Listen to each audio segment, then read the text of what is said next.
Chers amis, je vais ici revenir sur... Je vous salue et remercie votre présence. Et je profite de cette occasion pour vous souhaiter mes vœux de bonheur, de prospérité et de paix pour cette année 2026.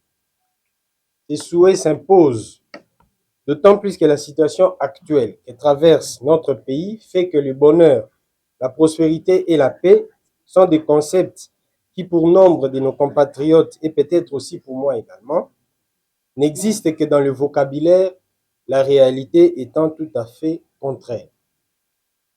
La prospérité est compromise à cause des inégalités de revenus qui sont à ce jour entretenues et institutionnalisées par nos gouvernants, cela étant prouvé par la part du budget national réservé au train de vie des institutions. Nombre d'entre nous manquent de travail et très peu de ceux qui travaillent arrivent à subvenir à leurs besoins et à mener une vie digne. Pire encore, les institutions de l'exécutif ne s'accordent plus sur l'impact des politiques publiques sur la population. L'indice de développement humain de notre pays nous classe 171e rang sur les 193 pays évalués par le Programme des Nations Unies pour le développement en 2025. Il est difficile de parler de paix avec tout ce qui se passe à ce jour.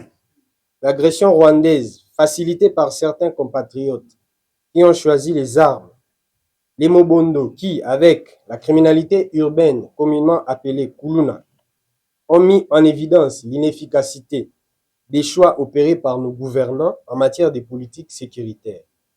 Aujourd'hui, nous nous contentons des souhaits, car l'action semble avoir perdu sa place et nous nous résignons aux prières, nous, peuple d'un grand pays comme la République démocratique du Congo, deuxième d'Afrique par sa superficie et premier en termes de position géostratégique avec 9 voisins. Mesdames et messieurs de la presse, dans ma responsabilité de définir la ligne politique et stratégique que doit suivre le parti base républicaine, je tiens à ce que notre esprit républicain ne se noie pas dans les débats qui ne construisent pas notre nation. Aussi, après avoir échangé avec toutes les instances du parti, je me permets de vous dresser la situation que traverse notre pays et les responsabilités des différents acteurs impliqués, et ceci devra être considéré comme étant la position officielle de la base républicaine. Notre pays, la République démocratique du Congo, est agressée. Notre nation est meurtrie. Notre intégrité territoriale violée. L'autorité de notre État n'est plus assurée sur toute l'étendue du territoire national.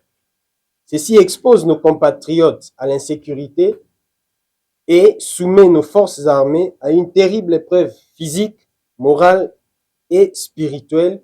La nation tout entière est impactée.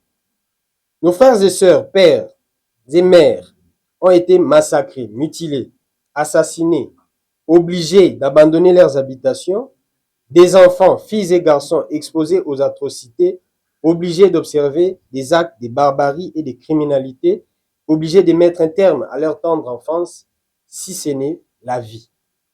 Toute cette souffrance est entrée dans notre pays par une brèche occasionnée par l'agression de notre pays, acte dont les traces les plus flagrantes remontent à ce que la littérature politique et sécuritaire appelle la première guerre du Congo, déclenchée en 1996, guerre qui a occasionné le renversement du maréchal Mobutu, président de la République à l'époque.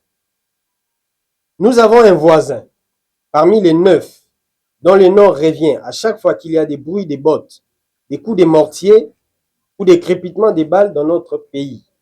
Il s'agit du Rwanda, ou plus précisément du gouvernement de la République du Rwanda, structure qui a perduré dans ses autres sphères des commandements depuis 1994, soit près de 32 ans aujourd'hui, de l'AFDEL à l'AFC M23, en passant par les RCD, le CNDP et le M23. L'effet pour moi de citer le Rwanda, État souverain et indépendant, membre de l'Organisation des Nations Unies, dans la situation de mon pays, est un acte plein de responsabilités et ne relève surtout pas d'un simple fantasme. Les faits ainsi que les instruments du droit international nous offrent les outils à cet égard. L'acte d'agression releva du droit international.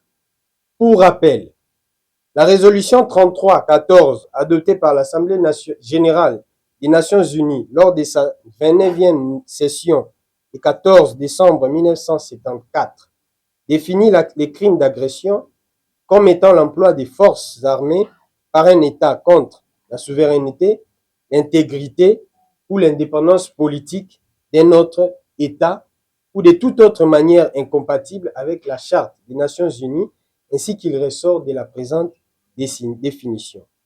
À ce jour, pour la seule année 2025, le Conseil de sécurité des Nations Unies a encore pris 2 résolutions qui indexent une fois de plus le Rwanda, à savoir la résolution 2773 de février 2025 et la résolution 2808 de décembre de la même année. Mesdames et messieurs de la presse, qu'un de nos voisins ou tout autre État ou encore une simple entité illégitime soit responsable ou coupable des actes de déstabilisation de notre pays est une chose. Mais lorsque nous affrontons une situation de cette nature, la première responsabilité directement engagée est celle de nos gouvernements. Dans la situation que vit notre pays aujourd'hui, il était temps pour les animateurs des institutions de questionner l'ensemble des politiques publiques mises en œuvre pour résoudre ces problèmes. Le constat est qu'à ce jour, quels que soient les discours que les animateurs de nos institutions peuvent tenir, le problème a gagné en ampleur. Depuis novembre 2021, avec la reprise des armes par le M23. Et depuis lors, nous avons vu le président de la République, avec 2 premiers ministres et autant de gouvernements qui se sont succédés, autant de présidents du Sénat, 3 présidents de l'Assemblée nationale, sans compter des ministres des Défenses et des Affaires étrangères, qui tous, membres d'une seule et même famille politique que le président de la République, n'arrivent pas à résoudre le problème tout en se confiant à ce jour à la simple et bonne volonté des acteurs signataires des accords du 4 décembre 2025, principalement les États-Unis. Pari risqué, mais pas impossible, mais très risqué tout de même. Les intérêts des États-Unis ne coïncidant pas toujours ou pas nécessairement avec ceux de la République démocratique du Congo. Il est donc clairement établi que la famille politique au pouvoir doit naturellement envisager de composer avec les intelligences de la nation congolaise tout entière ou autres formations politiques ou des personnes indépendantes et dans ces contextes, l'opposition peut jouer un rôle crucial. Malheureusement, l'opposition politique a choisi d'offrir un spectacle désolant et honteux au monde en choisissant d'indexer la famille politique au pouvoir comme étant à l'origine de la crise que nous vivons aujourd'hui. Sans oublier que la responsabilité du président de la République et de la famille politique au pouvoir ne peut être engagée que sur leur obligation de résoudre les problèmes du pays durant leur mandat et que les problèmes d'agression tirent ses origines bien avant la prise du pouvoir du prédécesseur de l'actuel président de la République. Extrémisme aveugle, au point que certains de nos compatriotes ont peur ou honte de souligner que notre pays est agressé, ne jurant que par un dialogue que certains veulent utiliser comme tribunal contre la famille politique au pouvoir, créant même une crise de confiance qui empêcherait tout dialogue constructif. Et dans les lots de ces attitudes contre-productives, certains acteurs, sans se déclarer alliés des mouvements de l'AFC M23, expriment publiquement avoir les mêmes objectifs que ces mouvements armés, considération qui ne facilite pas toujours l'élan de cohésion. Pire, c'est lorsque notre ancien président, Joseph Kabila, avec tous les respects dus en son rang et que toute la nation lui doit par la partie de sa vie qu'il a consacrée à notre pays, pointe du doigt les faiblesses et insuffisances de l'actuelle famille politique au pouvoir et du président de la République, tout en oubliant les circonstances de la prise de la ville de Goma en 2008 par le CNDP et celle de 2012 par le M23, oubliant qu'il a lui aussi refusé de traiter avec des terroristes qu'il a qualifiés avant de se retrouver dans les mêmes circonstances de négociations que l'actuel président de la République face à ces mouvements dénommés AFC M23. Il faut rappeler que le M23 a repris les armes en novembre 2021, juste 6 mois après l'investiture du gouvernement du Premier ministre Sama Lukonde à l'époque, à la suite de la rupture de la coalition FCC-Cash. Nous ne connaissons pas les secrets des dieux, rôle réservé aux oracles, mais les contextes et les timings facilitent malheureusement de pointer une radicalisation de certains acteurs à la suite de cette crise politique née de la rupture. Pour ce qui concerne le M23, il faut rappeler que lorsqu'ils ont pris les armes en 2021, particulièrement avec la prise de Bunagana en 2022, il était question pour eux de revendiquer les accords signés avec le gouvernement congolais en 2013, de revendiquer la fin de la stigmatisation de certaines populations considérées comme minoritaires dans le Grand Kivu. Mais à l'époque, M. Corneille Nangaa et l'AFC n'y étaient pas.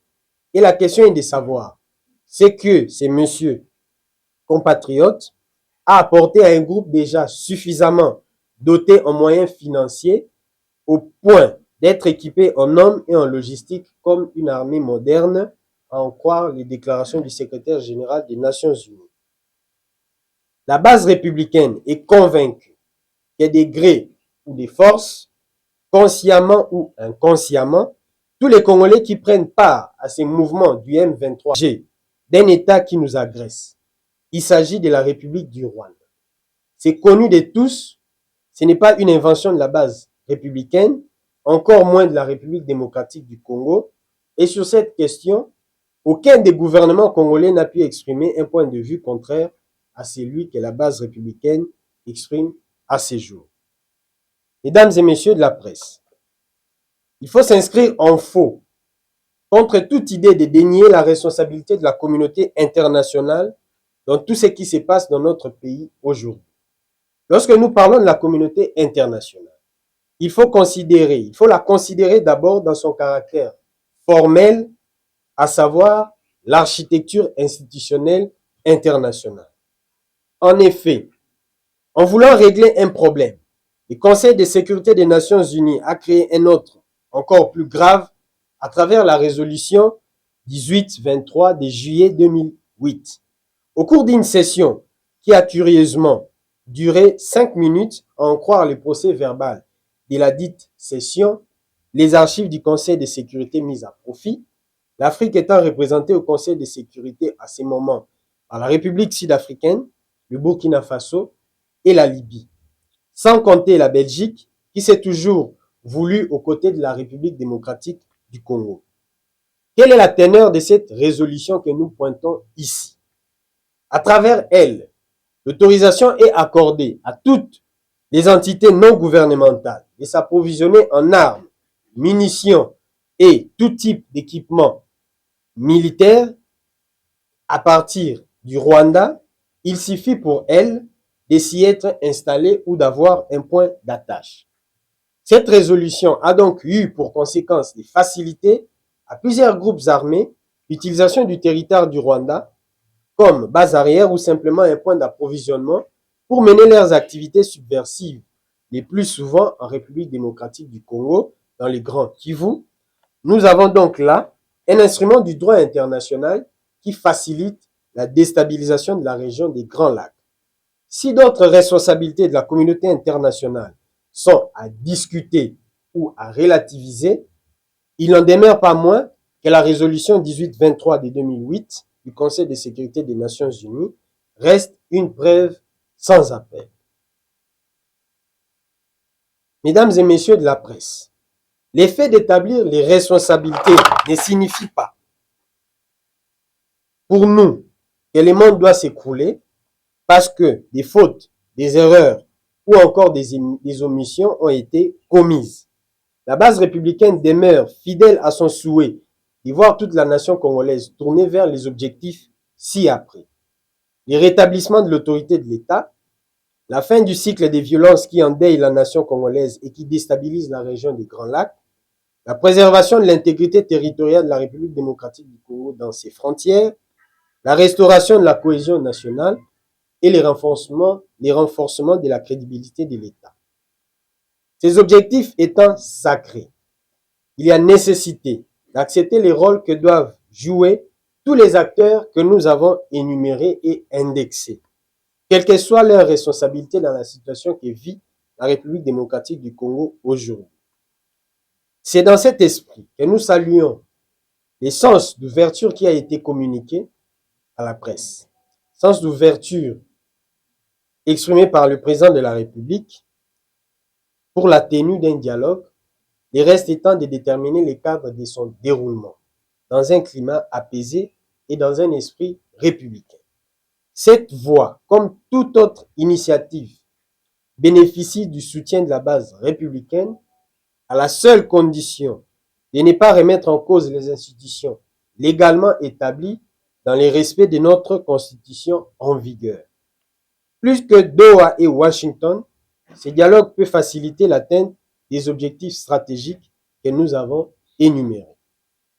Pour la base républicaine, sur les plans internes, tous les acteurs politiques doivent dialoguer sur leurs divergences citoyennes dans un débat autour d'objectifs communs. À ce jour, les débats sur la Constitution offrent les cadres les plus cohérents permettant de tenir un dialogue républicain afin de baliser le chemin de la cohésion nationale, même si ces débats sur la Constitution semblent être un sujet interdit depuis un moment. La base républicaine constate que nous avons d'une part un président de la République qui estime avec la plupart de ses alliés que le pays a besoin d'une nouvelle constitution. D'autre part, certains compatriotes, notamment parmi les membres de l'AFC M23, ne jurent que par le fédéralisme, sans oublier nos autres compatriotes qui portent un slogan bien connu, « Ne touchez pas à ma constitution ».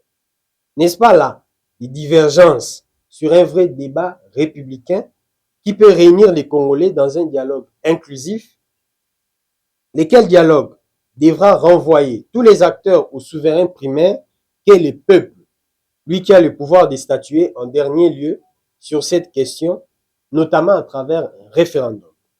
Pour la base républicaine, ce débat donnera un vrai sens à un dialogue républicain sur les aspects ci-après.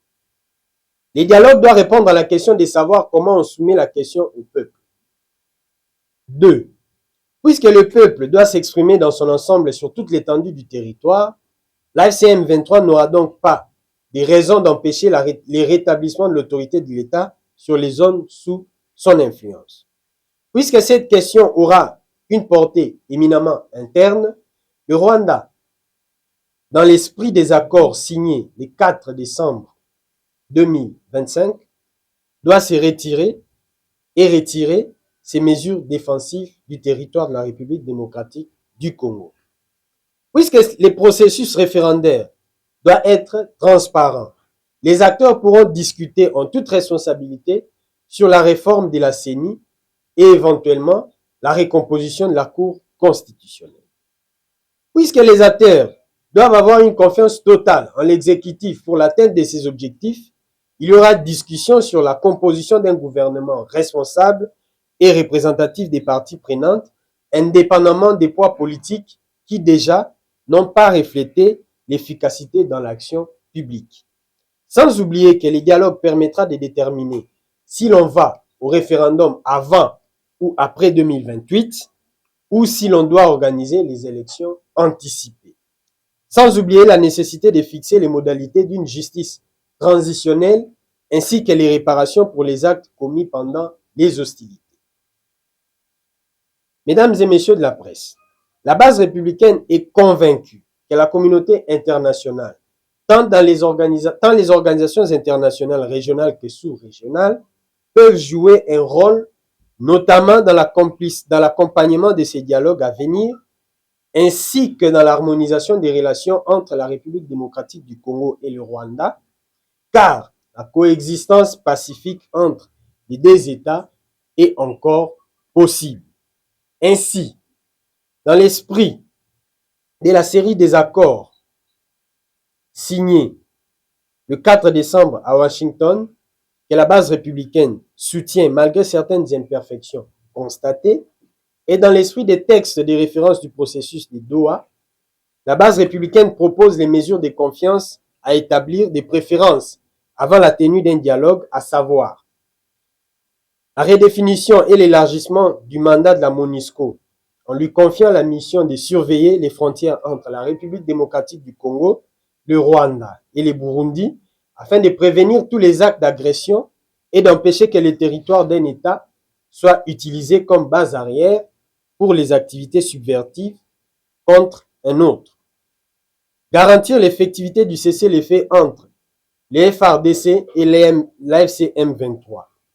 Établir un couloir stratégique pour les activités économiques vitales et les interventions humanitaires dans la région du Kivu pour la relier à d'autres provinces de la République démocratique du Congo et éventuellement des sorties internationales avec le Burundi, l'Ouganda et le Rwanda. Mettre en place un mécanisme de rétablissement de l'administration civile afin de rétablir l'autorité de l'État.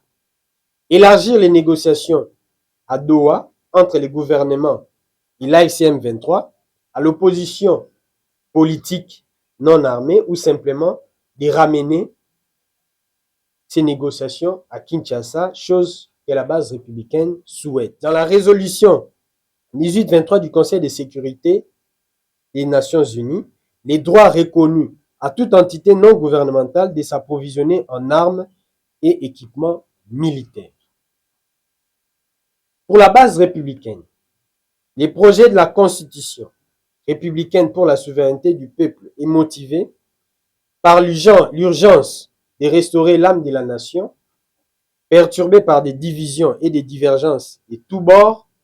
Ces projets que porte la base républicaine reposent sur trois piliers structurels qui sont l'urgence de détruire l'âme de la division, incarnée par cette constitution portée essentiellement par des forces belligérantes.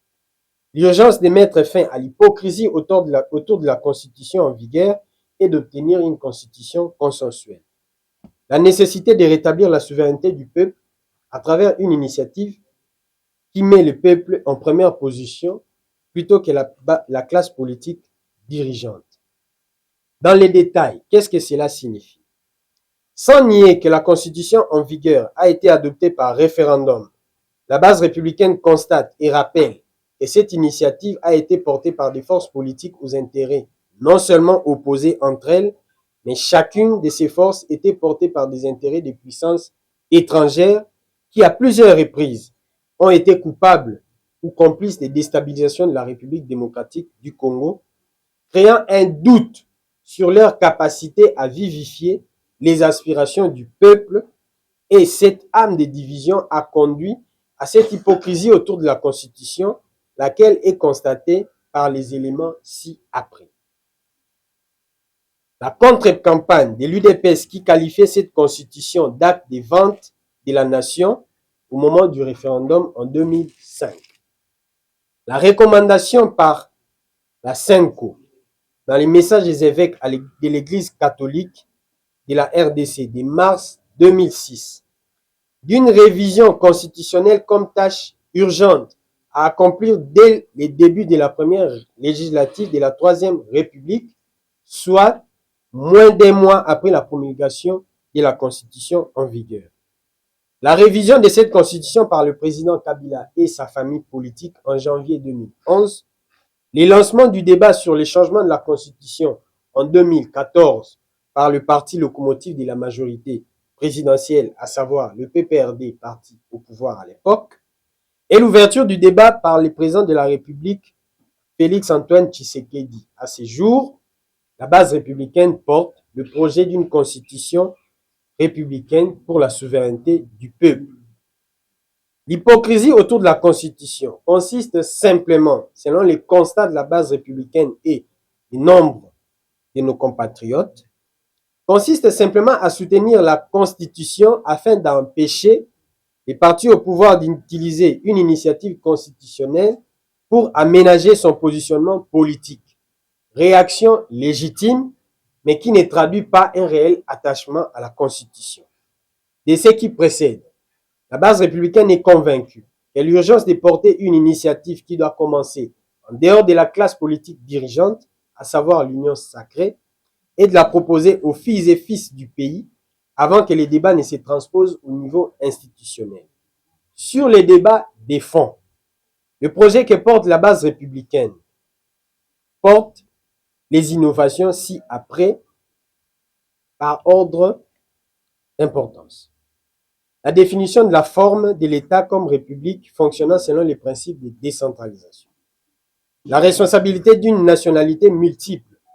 La possibilité d'une nationalité multiple pour des citoyens congolais d'origine. La définition claire des modalités de collaboration entre le président de la République et le gouvernement, afin d'établir les responsabilités de manière sincère et transparente. La définition des attributions et prérogatives distinctes entre l'Assemblée nationale et le Sénat. La création des procédures particulières des paiements qui permettront désormais de renforcer la crédibilité de l'État et de protéger les intérêts des agents publics de l'État. La création d'une Cour des comptes et des finances publiques pour remplacer et réformer la traditionnelle Cour des comptes. La création d'une Commission nationale de transparence publique. La création d'une Commission constitutionnelle de la République pour encadrer les éventuelles initiatives de révision constitutionnelle dans le futur. L'élargissement des matières protégées par l'article 220 de l'actuelle Constitution et les renforcements des conditions des initiatives de révision constitutionnelle. Et enfin, la mise en place des dispositions transitoires et finales qui préservent la continuité des mandats publics en cours sans préjudice des dispositions de la Constitution actuelle. De tout ce qui vient d'être dit, la base républicaine compte, selon un calendrier qui sera communiqué, rendre public les projets de constitution républicaine pour la souveraineté du peuple et de mobiliser toutes les fédérations du parti afin de lancer des pétitions sur toute l'étendue du territoire et de requérir les signatures et l'adhésion du peuple. Pour finir, la base républicaine rappelle qu'elle reste attachée à l'ambition d'un renouvellement de la gouvernance politique en République démocratique du Congo, ainsi qu'aux objectifs stratégiques que sont le rétablissement de l'autorité de l'État, la fin du cycle des violences qui endeuille la nation congolaise et déstabilise la région des Grands Lacs, la préservation de l'intégrité territoriale de la République démocratique du Congo dans ses frontières, la restauration de la cohésion nationale et le renforcement de la crédibilité de l'État. Et dans ces contextes, si l'option est définitivement levée pour un dialogue, ce dialogue doit être républicain, respectueux de l'ordre institutionnel en vigueur et capable d'atteindre les objectifs que nous avons énumérés. Mais ce dialogue ne doit pas consister en un tribunal, ce qui n'encouragerait pas la cohésion, sans oublier la nécessité d'établir les responsabilités sur toutes les atrocités constatées et la nécessité d'envisager les actes de réparation. Que vive la République démocratique du Congo, base républicaine, une vision pour la nation. Je vous remercie. Et les textes pourtant agréés par toutes les parties. Nous avons souligné qu'il y a des imperfections parce qu'il n'y a pas de mécanisme d'encadrement des actions qui sont prévues. Et lorsque nous soulignons que le dialogue ne doit pas consister en un tribunal, il faut savoir que lorsqu'on va devant un tribunal, on va avec un seul objectif. Trouver les coupables, les condamner, c'est fini. Mais quand on va à un dialogue, on part de l'hypothèse qu'il y aura toujours des sacrifices en termes de silence, malheureusement. Il faut dire les choses telles qu'elles sont. Les crimes seront irréparables. Non, les dialogues ne doivent pas être une instance pour établir des crimes ou des peines. Les dialogues doivent être une instance où on veut dire, voici la situation, on fait comment pour mettre fin à cette situation. Et c'est là que vous, messieurs et dames de la presse, vous les professionnels de la presse, vous avez une responsabilité parce que lorsque vous êtes en face de ceux qui soutiennent les dialogues,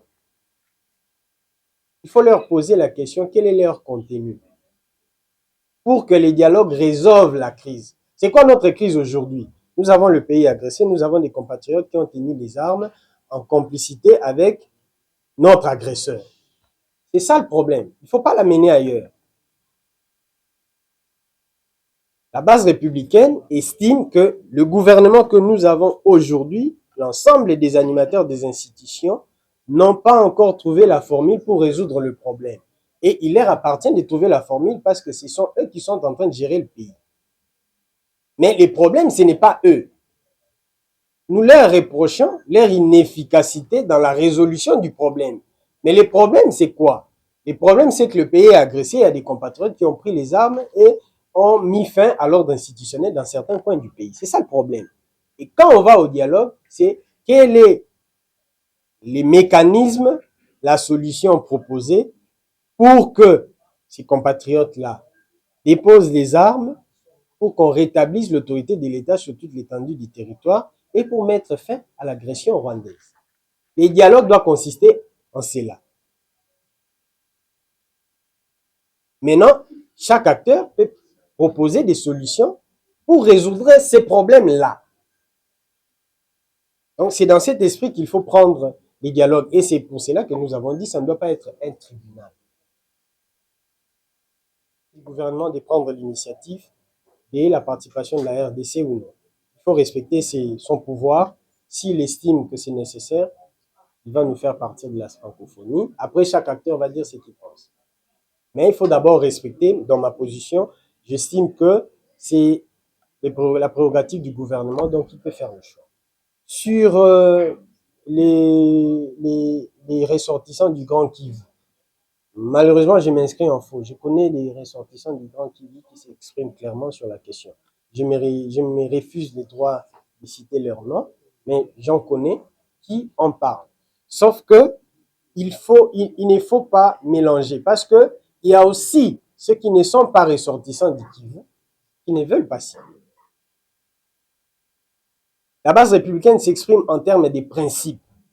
Nous ne voulons pas indexer des personnes de façon individuelle et directe parce que les problèmes que nous avons au pays dépassent un peu les individualités.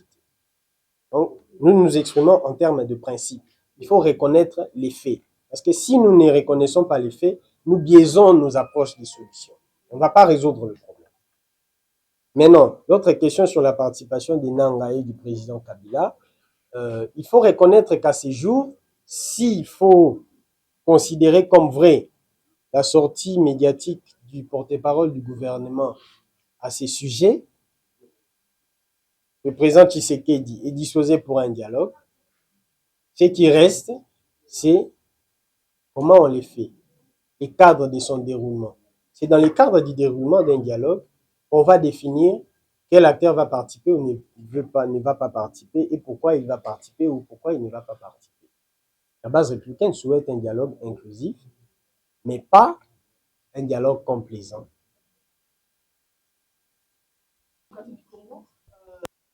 Pas pour un dialogue inclusif.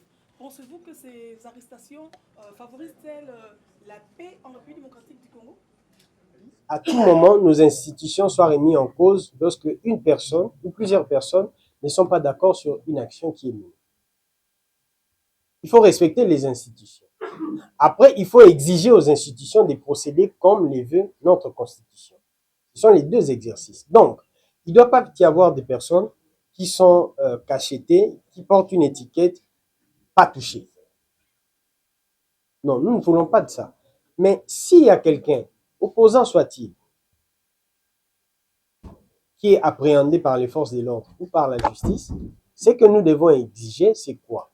C'est le respect des procédures judiciaires installées par nos lois et par notre Constitution en premier lieu. Ça, c'est ce que nous voulons. Parce que nous savons qu'il y a même des hauts gradés des forces armées qui ont été appréhendés par la justice. Est-ce qu'on va dire qu'on a appréhendé des opposants ou des membres de la majorité au pouvoir? Vous voyez que ça devient un peu compliqué. Ça ne fragilise pas la paix? Non, c'est là que je suis en train d'arriver. C'est-à-dire, on ne doit pas remettre en cause nos institutions si quelqu'un, pour une raison ou une autre, a posé des actes qui nécessitent qu'il soit appréhendé par la justice. Nous n'encourageons pas l'injustice et nous n'encourageons pas cette façon cavalière de voir les choses. Et dans certaines mesures, nous voyons aussi des dérapages lorsqu'il y a des comment est-ce qu'on appelle ça, des arrestations, ou lorsqu'on appréhende certaines personnes, nous ne sommes pas d'accord. C'est comme ça la base républicaine, tout ce qu'elle peut exiger, c'est une lumière lorsqu'une personne est appréhendée. Parce que qu'on se le dise, nous n'avons pas les mêmes moyens que des forces de sécurité et de défense lorsqu'ils posent un acte suite à un certain nombre d'informations qu'ils ont à leur disposition. Leurs actes peuvent être posés à tort ou à raison, et nous devons quand même avoir l'essence du réserve. C'est dans cet esprit, il ne faut pas directement utiliser la paix comme un élément de chantage. C'est-à-dire, quelqu'un peut se voir libre de poser certains actes qu'on ne va pas l'appréhender par la justice sous prétexte qu'il faut la paix. Mais il ne faut pas non plus que nos institutions profitent de leur position ou de leurs prérogatives pour faire du mal aux citoyens qui sont sans force devant l'État, comme il faut bien le dire.